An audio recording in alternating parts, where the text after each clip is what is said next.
What's up all you Ghostbusting loving dudes and dudettes, ToyShiz here, and I got a really rockin' retro shiz look back at the past for you guys. Today we are totally going to be checking out the once brand new, this is the 1988 Kenner, the real Ghostbuster action figure line, the Brain Blaster Ghost, essentially a green zombie-faced and 4 little brain ghosts with each with their little classic looking little faces right there. Nah, so adorable. A long time ago, a friend of mine, when this first came out, he was the kid on the block, right? The kid just had everything. The parents bought him every little thing, and that's kind of how I found out about new toys when I was a kid. This kid, man, he got everything, so I went over to his house one day.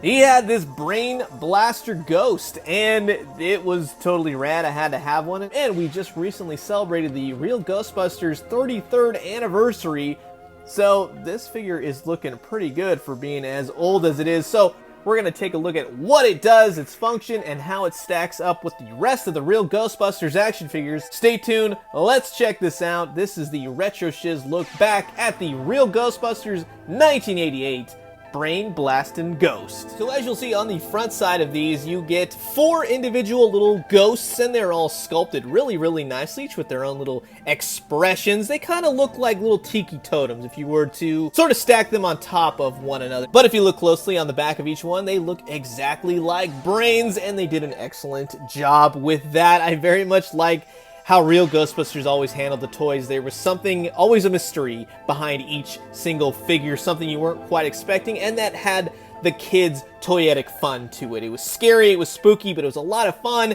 and it made you jump and it made you scream, and these guys did it really well. So on top of having these 4 brains, you also had this rather garish looking green head, kind of like a shrunken head almost. It was a zombie, ghost, something like that. It had a lot of character. It almost looks like a Halloween decoration, but it was just really sculpted well. Tons of little divots and scars and grooves and everything else that made this face stand up. Even on the back side of the ghost, you can see all the sculpting details. Look at the sides of the ears. This thing was absolutely rocking. Not a lot of function to it. Basically, it was just a severed head. You could chase the Ghostbusters with it, but it did have one important feature. As you can see on the top part, each of the little pegs on top supports one of the brains, and in just a moment, I'll show you exactly what this figure does. On the bottom of the toy, you can see a pair of wheels. This was made to roll the figure around and activate the brain launching feature on a bit of a timer once you hit a certain amount of rolls, and it would launch the brains forward.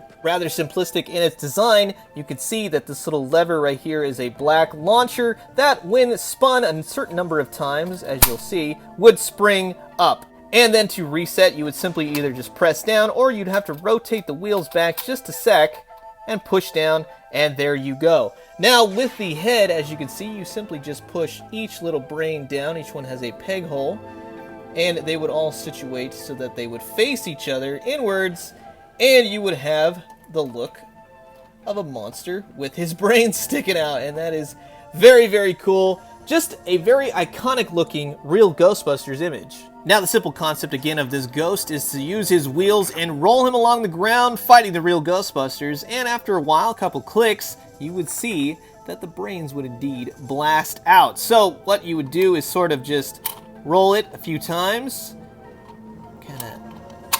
and thus the brains would pop out. I love that. It's just so simple. It's creativity, but dang, that is a lot of fun. And just in terms of scale, you can see how it matches up with the other Kenner real Ghostbusters figures. Much larger, as a ghost should be, and it's a worthy adversary. Even though we never got any of the classic ghosts from the cartoon, the Brain Blasting Ghost was still a fun addition.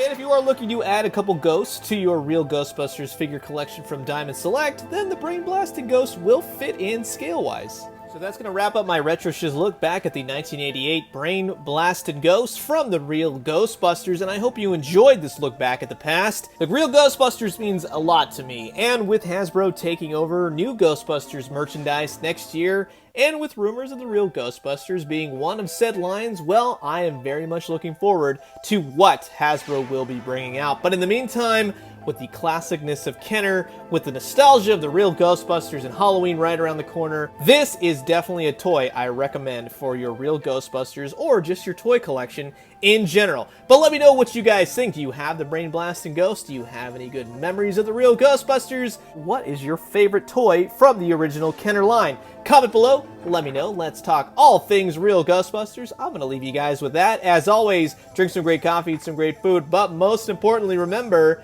when fighting a ghost that's full of brains, it's probably going to be smarter than you are, so make sure to take Egon along for the ride. And when you do, let me know what you found. I'll talk to you guys soon. Adios.